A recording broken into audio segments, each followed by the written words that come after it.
ಡಿಕೆಶಿಯು ಪಟ್ಟು ಬಿಡ್ತಾ ಇಲ್ಲ, ಸಿಎಂ ಕೂಡ ಬಿಗಿಪಟ್ಟನ್ನ ಸಡಿಲಿಸ್ತಾ ಇಲ್ಲ. ಹೀಗಾಗಿ ಬಿಕ್ಕಟ್ಟು ಸೃಷ್ಟಿಯಾಗಿದೆ.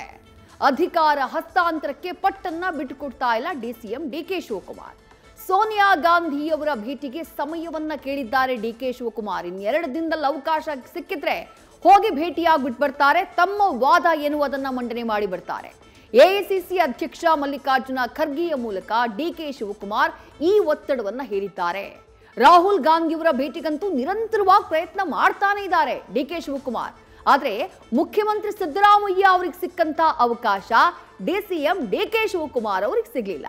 ಹೀಗಾಗಿ ಮತ್ತೆ ತರಾತುರಿಯಲ್ಲಿ ದೆಹಲಿಗೆ ತೆರಳೋಕೆ ಡಿಕೆ ಶಿವಕುಮಾರ್ ಪ್ಲಾನ್ ಅನ್ನ ಮಾಡಿಕೊಂಡಿದ್ದಾರೆ. ಯಾಕಂದ್ರೆ ಒಂದು ವೇಳೆ ಸಂಪುಟ ಪುನರಚನೆ ಆಗ್ಬಿಟ್ರೆ ಅಲ್ಲಿಗೆ ಸಿಎಂ ಗಾದಿ ಈ ಅವಧಿಯಲ್ಲಿ ಕೈ ತಪ್ಪಿದ ಹಾಗೆ ಲೆಕ್ಕ. ಯಾಕಂದ್ರೆ ಸಂಪುಟ ಪುನರಚನೆ ಆದ್ರೆ ಸಚಿವರುಗಳು ಮಾತ್ರ ಬದಲಾಗ್ತಾರೆ. ಒಂದಿಷ್ಟು ಸಚಿವರನ್ನ ಒಳಗಡೆ ಹಾಕೊಳ್ಳಾಗುತ್ತೆ, ಕೆಲವರನ್ನ ಕೈ ಬಿಡಲಾಗುತ್ತೆ. ನಾಯಕತ್ವ ಬದಲಾವಣೆಯ ಪ್ರಶ್ನೆಯೇ ಬರೋದಿಲ್ಲ. ಹಾಗಾಗಿ ಸಂಪುಟ ಪುನರಚನೆ ಬೇಡ, ನಾಯಕತ್ವದ ಗೊಂದಲವನ್ನ ನೀವು ಇತ್ಯರ್ಥಗೊಳಿಸಿ ಅಂತ ಹೇಳಿ ಡಿಕೆ ಶಿವಕುಮಾರ್ ಪಟ್ಟನ್ನ ಹಿಡಿದಿದ್ದಾರಂತೆ. ಆವತ್ತು ಸಿದ್ದರಾಮಯ್ಯ ಅವರನ್ನ ಮುಖ್ಯಮಂತ್ರಿಯಾಗಿ ಆಯ್ಕೆ ಮಾಡಿದಾಗ ಕೊಟ್ಟಂತ ಮಾತನ್ನ ಹೈಕಮಾಂಡ್ ನಾಯಕರಿಗೆ ನೆನಪಿಸುವಂತಹ ಪ್ರಯತ್ನವನ್ನ ಡಿಸಿಎಂ ಡಿಕೆ ಶಿವಕುಮಾರ್ ಮಾಡ್ತಿದ್ದಾರೆ. ಶತಾಯ ಗತಾಯ ಸಿಎಂ ಪಟ್ಟವನ್ನ ಪಡೆಯೋಕೆ ಮತ್ತೆ ದೆಹಲಿಗೆ ದಂಡಯಾತ್ರೆಯನ್ನ ಹೊರಡೋಕೆ ಸಿದ್ಧರಾಗಿದ್ದಾರೆ. ಸೋನಿಯಾ ಗಾಂಧಿ ಅವರು ಅಪಾಯಿಂಟ್ಮೆಂಟ್ ಅನ್ನ ಕೊಡಬೇಕು, ರಾಹುಲ್ ಗಾಂಧಿ ಅವರು ಭೇಟಿಯಾಗೋದಕ್ಕೆ ಅವಕಾಶವನ್ನ ಕೊಡಬೇಕು.